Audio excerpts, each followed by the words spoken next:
everyone, I am Dr. Sudha from Sudha Hospital, Hyderabad. మన last వీడియోలో endometrial cancer అంటే uterine cancers ఎవరికి వచ్చే రిస్క్ ఉందో తెలుసుకున్నాం. ఈ వీడియోలో అసలు వచ్చిందని ఎలా డిటెక్ట్ చేయాలి తెలుసుకుందాం.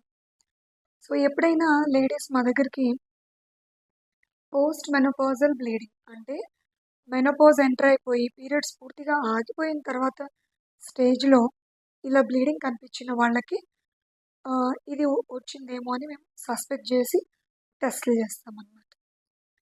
ఇంకొంతమంది మధ్యలో కొన్నాళ్ళు పీరియడ్స్ రాకుండా తర్వాత హెవీ బ్లీడింగ్ అయిందని చెప్తుంటారు. ఇంకొంతమంది పీరియడ్స్ రెగ్యులర్గానే వస్తుంటాయి కానీ మధ్యలో ఎక్స్ట్రా టైమ్స్లో బ్లీడింగ్ అది కనిపించడం జరుగుతూ ఉంటుంది. ఇంకొంతమందికి ఫౌల్ స్మెల్, బ్యాడ్ స్మెల్ తోటి బ్లీడింగ్ అది అవ్వడం జరుగుతూ ఉంటుంది. సో ఇటువంటి ప్రాబ్లమ్స్ ఎవరన్నా చెప్పినప్పుడు వాళ్ళకి తగిన టెస్ట్లు అవి చేసి డిటెక్ట్ చేస్తాం. సో మన నెక్స్ట్ వీడియోలో ఏ టెస్ట్ల ద్వారా ఈ ఎండోమెట్రియల్ కార్సినోమాని డిటెక్ట్ చేయొచ్చో తెలుసుకుందాం.